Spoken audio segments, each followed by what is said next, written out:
Hello, everybody. My name is Dell. How you doing?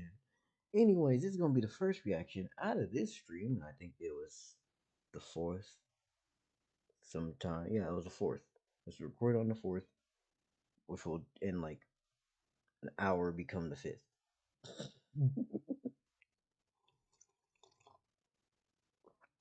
We're talking Speedsters. We're talking Flash. We're talking Sonic. Where the fuck are we going with this? Also, go check out Aurora. It's dope. The story's awesome. Even if you're just gonna check it out online, go there. It's fucking worth it. I did say at one point I'd do some reading of some things. Maybe for like, if this video gets, I don't know, 17 likes. No, I'm actually not kidding. Let's say 20, right? If it gets 20 likes, we're reading all of Aurora on stream from the beginning. Again. Well, again for me. And we're going to try to voice act every character, and it's going to be dumb and stupid. Yeah.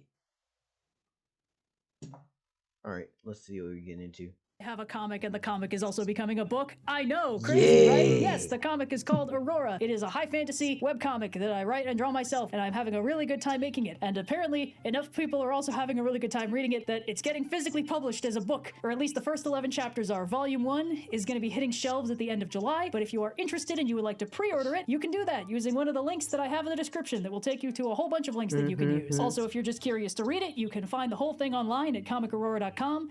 And I hope you have fun. Okay, back to the video. I'm sorry I called you gamers. Every superpower brings with it a fascinating host of whack implications as the audience is invited to ponder the The fuck is the musical choice that you're using, Red? Don't put me in chase scene music immediately. Like, alright, you already have a fast intro. You already have a lot of energy. You're very happy about your book. I understand that. But for some fucking reason, you decided to use chase scene music. Oh, it's a fucking video about speedsters. Of course, using chasing. Never mind. tangible ramifications of a wholly fictional power set. Does a character with super strength snap off the handle of every push door they thought was a pull? How can a flying brick pick up and move a building without the brickwork crumbling around them? Can you chuck a fireball without violating conservation of energy, or turn into a T-Rex without violating conservation of mass? Does Spidey sense just feel like anxiety but more? Why can't Aquaman talk to whales? If an energy blast misses its target and shoots off into the sky, does it just keep going through space until it hits something? Now, some of these are nitpicks and some of them are blatant misapplications of real physics onto fictional settings where they explicitly do not apply. But what about physics? Who? Now, I do like the Superman explanation that his abilities are not just physical, they are in fact telekinetic, and the reason for why he's grabbing all this is because he literally isn't just moving himself through the air flying, he's literally just telekinetically picking himself up. And then whenever he's grabbing something, it applies the same field over that thing. But not every superhero shower thought is created equal. Sometimes the confusion is wholly internal to the power itself, because the rules and mechanisms by which it works in-universe are confusing, inconsistent, or unclear. And that's something that any fan writer or fan writer can just notice by thinking about it too hard. And in my experience, no power set inspires more of this internal confusion than the seemingly simple superpower of super speed. Now, I am trying to write so hard around the idea of my players in a campaign where I let them play as gods. You can't fight deities directly, because if you do, they hurt people. And I'm worried about that. But I also don't want to just leave it so that they can only be challenged by other higher deities and other higher beings. Because it just becomes your regular campaign. Oh, you got a bigger monster to fight. You know? I'm trying to set up a narrative right now with humans, and we'll see if that develops. If you want to have more context for what the hell I'm talking about, come to the Saturday streams where I stream the campaign. I think we'll be going into session 19 next. Yeah. On paper, super speed has only one very simple rule. Gotta go fast. A character with an ability of this type can move fast, run fast, talk fast, and maybe even think fast once in a while. Speedsters, as they are colloquially called, pop up all throughout fiction in varying forms, and they have one gimmick, and that gimmick is speed. The problem with speedsters, when compared to the other major super types, is that the whack implications of their power set are extremely close to the surface and become clear if one just briefly tries to imagine what it would be like to have them. With powers like super strength, it's pretty easy to intuit what that would feel like. Heavy things feel lighter, solid things feel bendier, fragile things pop more easily. Even a complex power like telepathy can be felt out pretty simply. Depending on how much control the character has, it'd probably feel like being in a noisy crowd of people, or hearing someone else's inner monologue as your own, or being able to read the thought bubbles on the comic page. Things get a little dicier with characters like... I do like this. Also, wait, hold on, what the fuck just added me?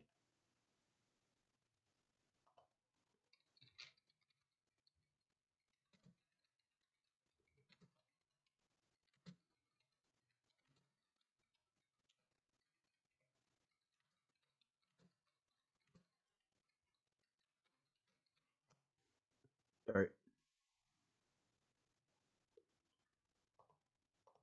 Like Batman, whose powers are mostly detective ability and absolute butt tons of martial arts training, two experiences most people do not have frames of reference for, but it's still pretty easy, comparatively speaking, to imagine that you can just look at somebody and instantly deduce everything there is to know about them, or to imagine winning a really cool fight against a whole bunch of interchangeable ninjas. For all their complexity and fridge logic, a lot of superpowers produce easy characterization to slip into and study from the inside. Super speed frequently does not, because as soon as we start trying to get inside the character's head, we slam straight into one extremely foundational question. How does this speedster perceive the world? This is an incredibly important question when it comes to understanding a character and how they operate. What does the world look and feel like to them? How do they have to carry themselves through it day to day? And this is why I usually think about it from the perspective of someone who just goes, I shift into the speed, right? Like I move into the speedy mode and then I have regular mode. Because Lord have mercy, if every day of everything is infinitely crawling, it would suck so much. Yeah, I think it would. No, I know it would. It most definitely would. The reason this is specifically dicey with speedsters is because many stories broadly cannot make up their minds between two fundamentally totally incongruous worldviews. Either the speedster moves through the normal world in super high speeds, or the speedster moves through a frozen slow motion world at what they perceive to be regular speed. And those...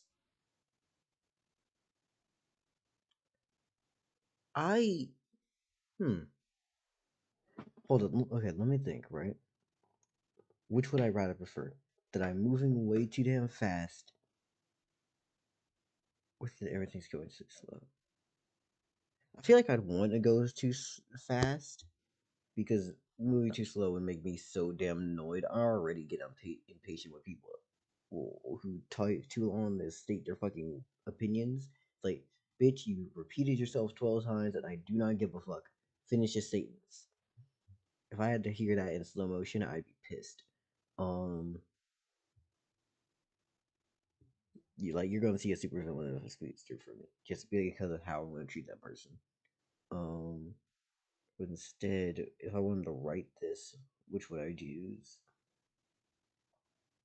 No, the always moving fast thing kind of works for me. Those two experiences should feel completely and utterly different, right?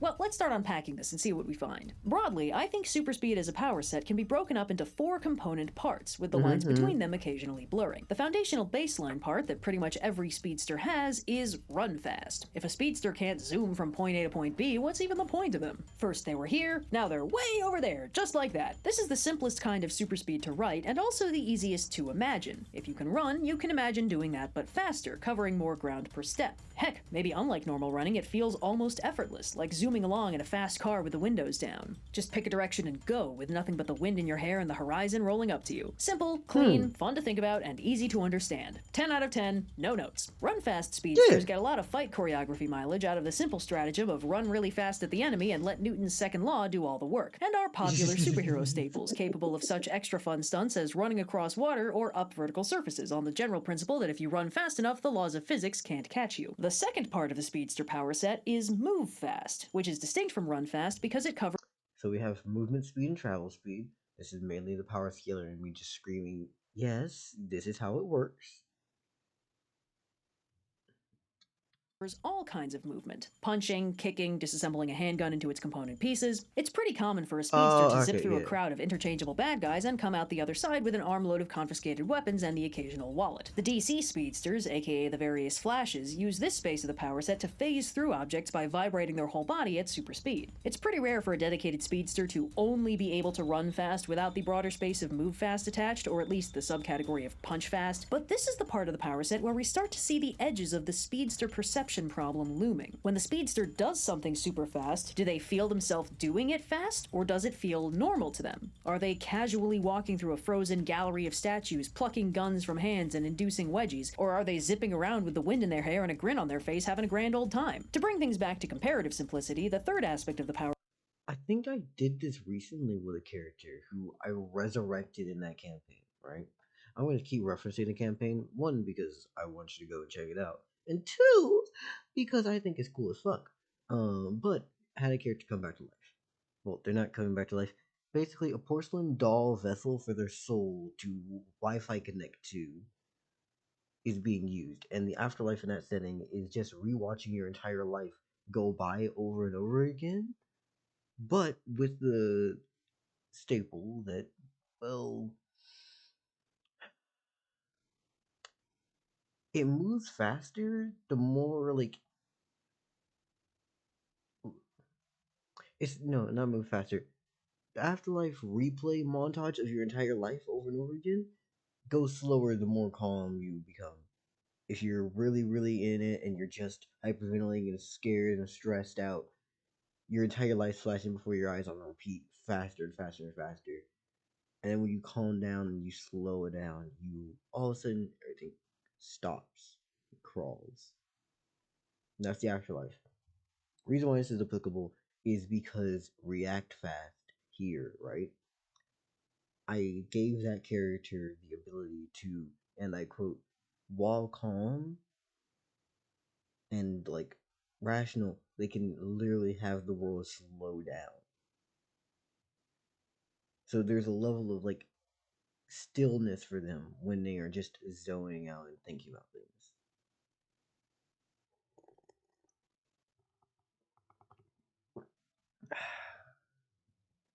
Drinking the potion.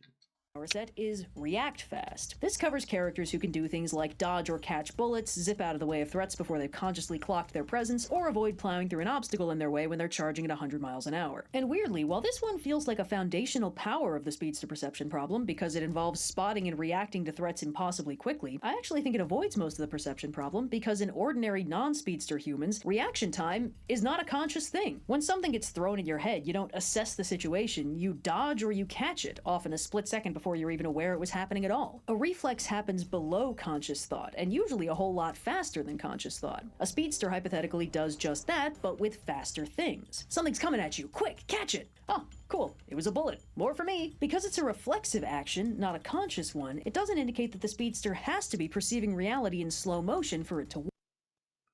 You know what? Yeah, okay. Under this assumption now, I'm thinking about the way that I'm writing the deities and other characters. I think the way I'm going to do the speed is you understand everything in the regular, normal person's perspective. However, when deciding to use your speed and you're moving faster, you're shifting gears in your own headspace to move faster. I guess in a way that your actual way of viewing reality does become the slow crawl, but then can be shifted back to what is a regular pace. But when reacting to something, it is subconscious and you don't even think about it. So you're still observing it from the regular pace while moving at that absurd speed. Neat.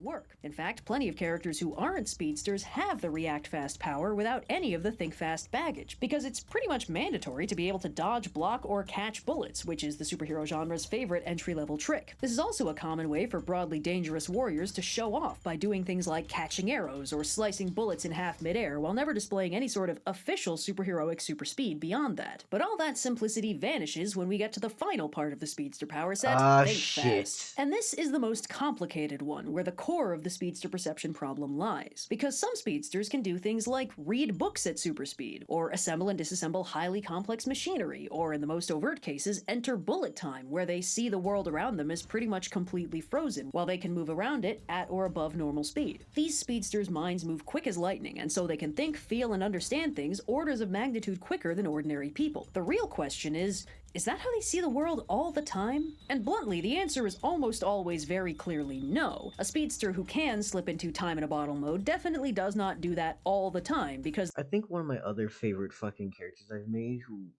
had, I guess, speedster bullshit, or okay, it was technically time manipulation, but it effectively allowed them to be a speedster, right? Time moved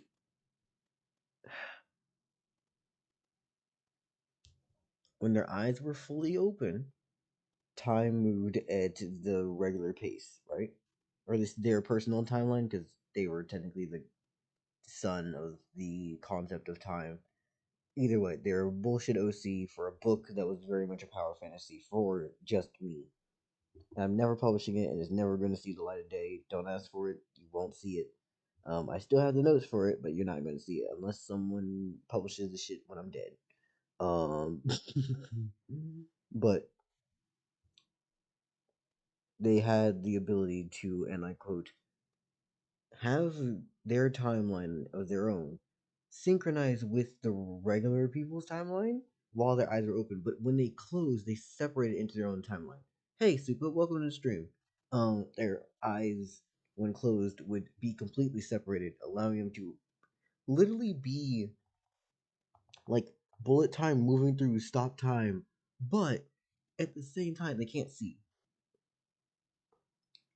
they can do things like carry a conversation or get surprise punched by normal not speedster people, indicating that they absolutely do not always have the luxury of super slow-mo. But it's very rarely clearly explained, and that starts to beg the question, how do they see the world? Do they perceive their own actions as fast, or do they see everyone else as slow? Or maybe even some combination of the two, where everyone else is frozen, but they still get to feel like they're zipping around. Is their ability to slow down their perceptions under their control, or is it some kind of reflex? How can a speedster ever...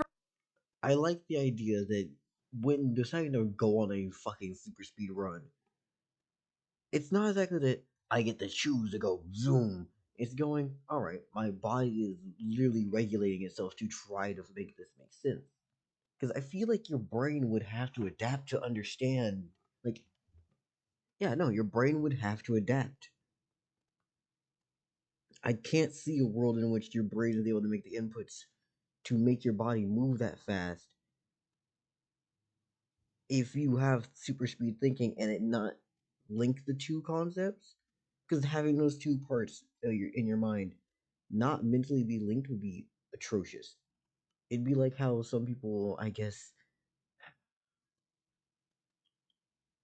linked concepts, motor controls. What's the way I want to explain this? Let's say hands, right? You understand good and well that if I told you to make a middle finger right now, you'd probably be able to raise your middle finger and not have to think about that action at all.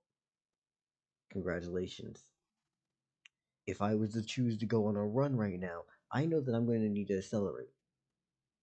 I don't have to explain how. I don't have to explain how to walk right now.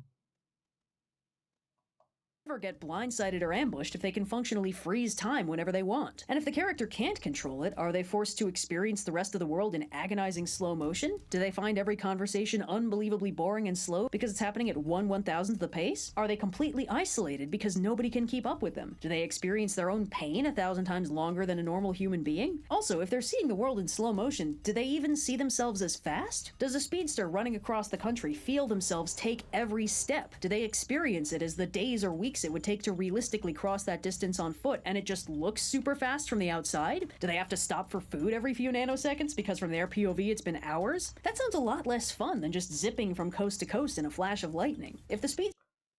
Fuck! Yeah, no, that would just be, hey, we need food.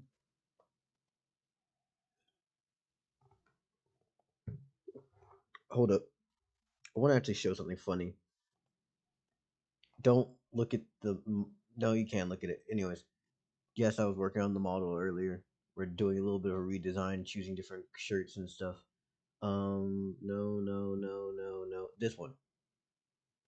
One of the things I recently had to do with the players, because of travel time.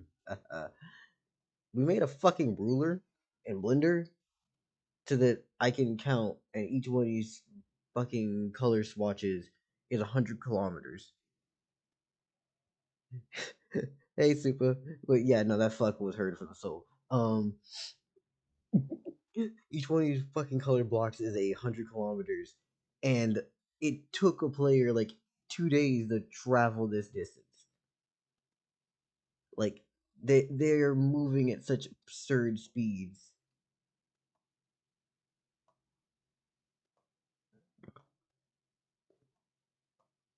It's insane. Anyways, yes, I do play with the players on a map in a 3-dimensional setting because honestly, when you're playing online, fuck it, this works.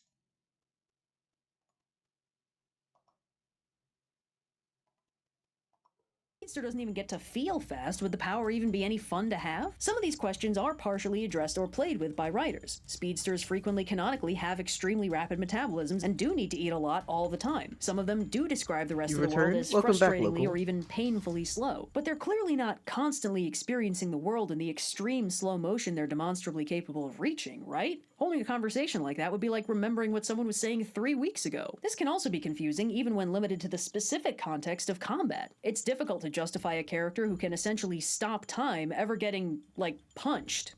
Like, how did that happen? Did they just not see it coming? Were they just looking the other way for what felt like 6 hours? And sometimes this also gets explored. Yes, local. We are halfway through this video. We have actually gone through move fast, react fast. We're now on section 4, which is think fast. And local, I explained how it works in the campaign. For reference, for those who don't know, local's one of the players. He's playing one of the deities. He's called Fumale. Yay. What is your speed now, local? Fuck. Or fuck. I don't remember how I said it, okay? Like, I can say fuck. Like, fucky. Fuke. Like, there was a thousand ways to say fuck. Just fuck. Or something like that. I know this video just got been demonetized out of hell because of how many times I said it, but I don't care. It's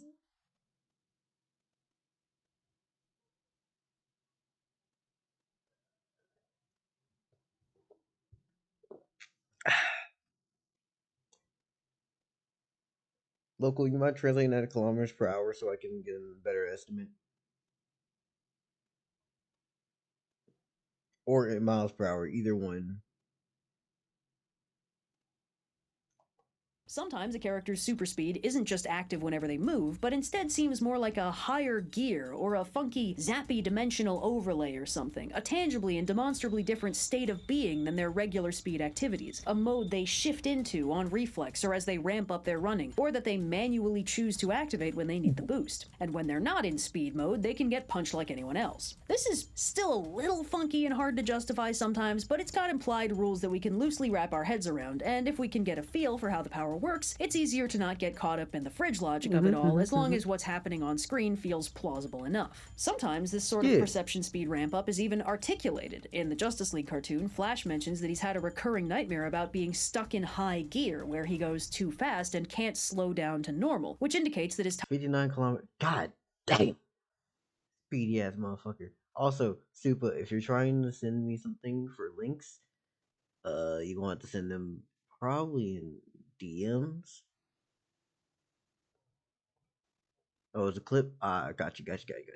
Thank you. Top speed does let him perceive the world in nearly total slow motion, but his normal speed doesn't do that. It's still not fully laid out for us, but it is often indicated that the speed at which the speedster is moving scales the speed at which they perceive the world. The faster they go, the slower everyone else seems. But at the same time, isn't that tautological? The slower the world seems to them, the faster they can go in relation to it, as long as they always see themselves as moving full speed. Characters with no super speed can still give the impression of super speed by activating time stop powers, but they're not really going fast, right? From their perspective, they're jogging around, catching their breath, and arranging the situation as they please, but they're not zooming around Sonic style. Having the power to change your perception of time isn't the same thing as having the power to go fast, right? Wait, but is it? Well, relatively speaking, it absolutely is. Speed is relative to frame of reference. We're all whipping around the sun at around 19 miles per second, but none of us feel like we're moving that fast because everything around us is also moving that fast. If you're driving down the highway at 70 miles an hour and someone passes you doing 80, from your frame of reference, it'd look the same if you were standing still and they were creeping along at 10 miles an hour. It takes the context of the wind in your face, the sound and movement of the road, and the speedometer for you to feel like they're going fast. It doesn't matter how fast something is, if it doesn't feel fast relative to our perception of it. The entire point of a speedster is that they go fast, which is why it feels strangely disappointing and jarring if we pivot to their POV and instead of fast, all we get is everything else is slow. Even though those should really be the same thing, right? Why is it that the more we think about how speedsters work, the less fast they end up feeling? And therein lies the nuanced, beating heart of the speedster perception problem. And I think a lot of it honestly has less to do with speed and more to do with time. Because here's the thing, the actual human experience of time is not linear. It scales wildly depending on circumstance and situation. Someone really interested and engaged with a project can find the hours flying off the clock as they seemingly warp speed through it, while a situation that's tense, boring, or actively painful can stretch out into an infinite time warp of crystalline prison, where 10 minutes can take 3 whole hours to slog through. In a moment of crisis, time can seem to slow or even freeze. We do not perceive time at a constant rate of 1 second per second. And this is a thing everyone is aware of on some level, but it's not an intuitive thing to translate into a cinematic medium, where time does pass at a rate of 1 second per second unless slowed down or sped up for cinematic effect. Slow motion and undercrank can replicate the feeling of the flexible perception of time by making that flexibility literal on the screen. So theoretically, it should be kind of easy to understand what the world might feel like for a speedster, right? Maybe they can zip through those incredibly engrossing projects in a real split second of intense hyperfixated focus, and because that already feels like a time warp when that happens to us in real life, we can relate. Maybe when they're stuck in a situation that's boring or painful or terrifying, they see the seconds literally.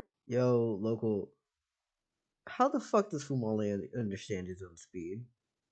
Because I went earlier with the idea of just y'all having, okay, your reactions are quite literally just, and I quote, reactions, right? They're subconscious, you don't even think about it, just weave dodging blades and shit, and bullets as your deities. But when y'all actively are running or moving stuff, I imagine that y'all like are also shifting gears to go faster. Or how does Fumale experience the world?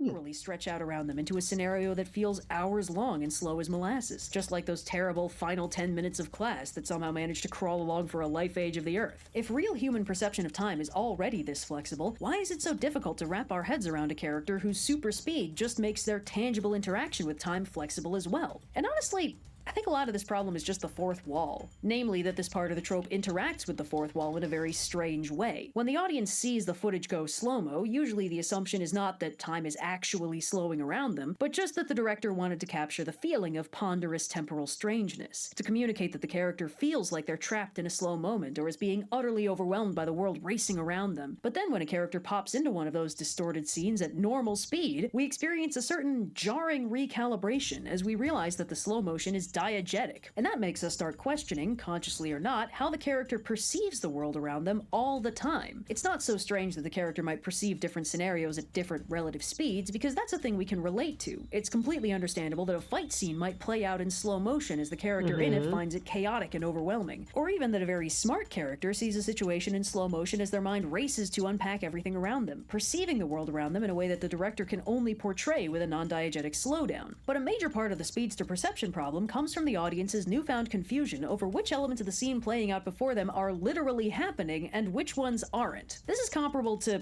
like, a character who suddenly seems able to hear the background music. An audience who sees that isn't going to be able to stop thinking about what kind of world that. Sorry, I just reminded myself. I was like, ah, yes, someone who can hear the background music. I think one of the earliest fucking fourth wall breaking characters I added into a campaign. Sorry, I've been literally world building all day. Everything is campaign related. You will not get past a reference for that the entire day.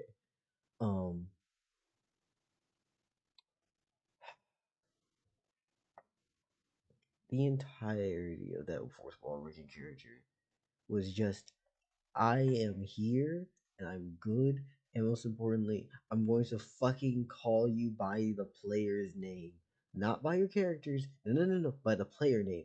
So it's not me going, hey, insert person who's actually in front of me, and it's going, insert person who's playing the character. No one likes that. Mm-mm. Best part about that, if you're gonna ever do like as a DM and you want to do characters who were fourth wall breakers, do not make them like you. Do not make the character who you're playing like the DM. It's funny as fuck when the player themselves can ask the characters like, what do you think of the person who's playing you then? And the character that you're playing just says, he's a right bastard who deserves to get fucking kicked down the stairs. Because it's funny as hell when you can just start talking crazy as long as you are willing to commit to the bit.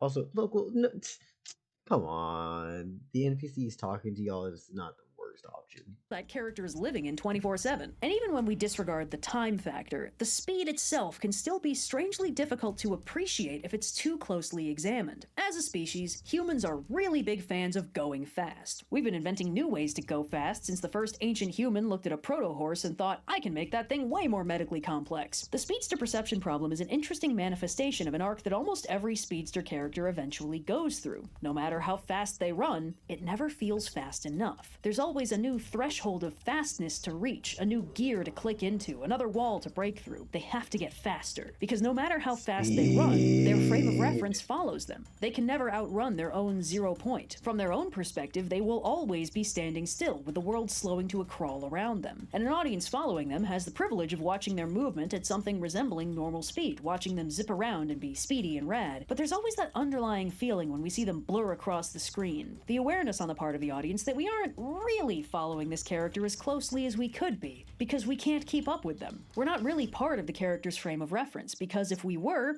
we wouldn't be seeing them as fast, which defeats the entire appeal of the superpower, which is go fast. And when we do get to follow them through their top speed in a time-in-a-bottle slowdown rearranging the battlefield montage, it doesn't make them feel fast so much as it makes us wonder how they can stand to move through a world that slow. And this all happens because when we think of how speed feels, it is not, in fact, that everything else feels slow around us. It's that our speed makes everything else feel fast. It's that driving in a fast car or sprinting down a slope surrounds you with the wind, and the wind's not moving on its own, but its stillness is what makes it move relative to your movement through it. The wind and the ground can't keep up with you, so it falls behind as fast as you're moving forward. When you go fast, the world goes fast around you. When you slow it all down, that effect goes away. It is not enough to go fast. We must also show the fast. A character who is fast will only feel fast if the audience cannot keep pace with it. It's a very strange little narrative paradox that really only becomes a problem if you're catastrophically prone to overthinking. But I guess it's true what they say. The problem with being faster than light is that you can only live in darkness.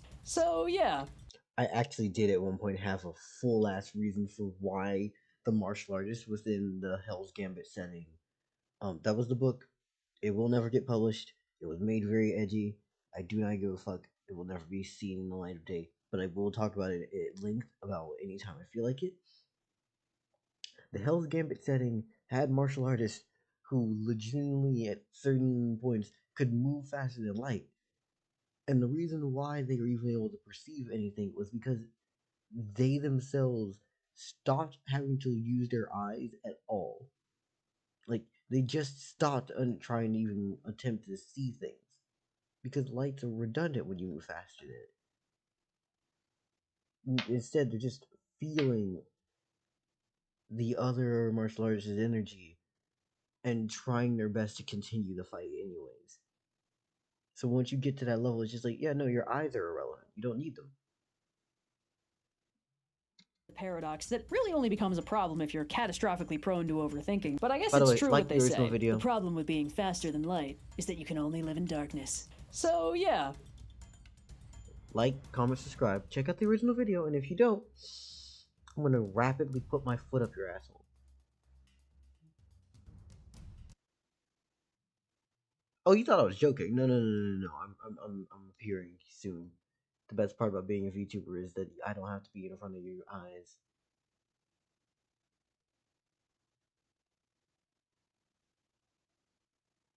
Alright, now, for the people who I didn't have to do that to, and if you managed to be the ones who I didn't get to already, because I moved at super speed and it was taking so long that it took me a few seconds to hit all the ones I was aware of, I'll find you eventually. Go ahead.